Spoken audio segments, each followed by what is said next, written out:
ఇక కర్కాటక రాశి వారు 14 ఆదాయం, 2 ఖర్చు. అంటే లాభం ఎక్కువగా ఉంది ఈసారి, ఎందుకంటే గురువు లాభంలోకి వచ్చాడు కదా.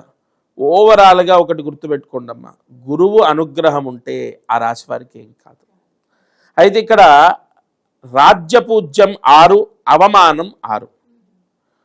అంటే వీరిని మంచి అనేవాళ్ళు, కొందరైతే చెడు అనేవాళ్ళు కూడా ఉంటారు.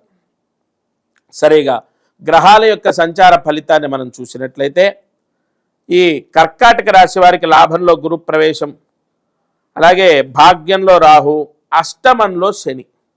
ఆరోగ్య సమస్యలు అధికం, గత సంవత్సరం కన్నా అనారోగ్య సమస్యల ద్వారా ఇబ్బంది. లాభం బాగుంటుంది, వ్యాపారం బాగుంటుంది, నూతన వ్యాపార ప్రారంభంలో యోగాలున్నాయి, ధన లాభం ఉంది, అలాగే ఉద్యోగ యోగాలు కనబడుతున్నాయి. విదేశాలకు వెళ్ళిన వాళ్ళు శుభ ఫలితాలు పొందుతారు.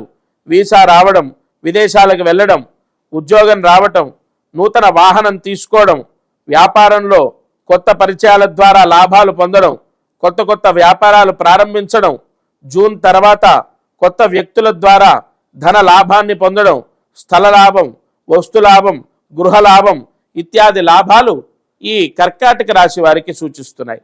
అయితే ఇక్కడ అనారోగ్య సమస్య ద్వారా ఇబ్బందులు ఒకటి, అలాగే ఈ కర్కాటక రాశి వారికి తన వాళ్ళే తనని మోసం చేసే అవకాశం ఉంది. వీరు ఏ రంగంలో ఉన్నా, అటు రాజకీయ రంగమైనా, లేదు ఒక ప్రభుత్వ ఉద్యోగిగా ఉన్నా, ఎక్కడ ఉన్నా, ఒక వ్యాపారం చేస్తున్నా ఇష్టం వచ్చినట్టుగా సంతకాలు పెట్టరాదు. రెండవది ఆరోగ్య సమస్యలు ఎదుర్కొంటారు.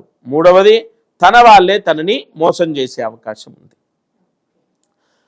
ఇక వీళ్ళు చేయాల్సిన ప్రాయశ్చిత్తము, ఈ కర్కాటక రాశి వారు క్రోధినామ సంవత్సరంలో ఏ గ్రహ దోషాన్ని ఎదుర్కోకుండా ఈ చిన్న పరిహారం చేయండి.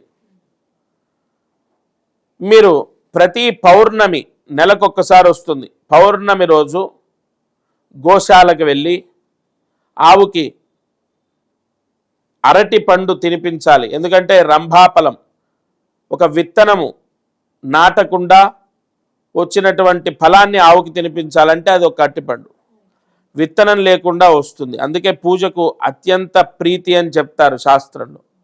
కాబట్టి ఆ అరటిపండు తినిపించి గోవు చుట్టూ 3 ప్రదక్షిణాలు చేయాలి.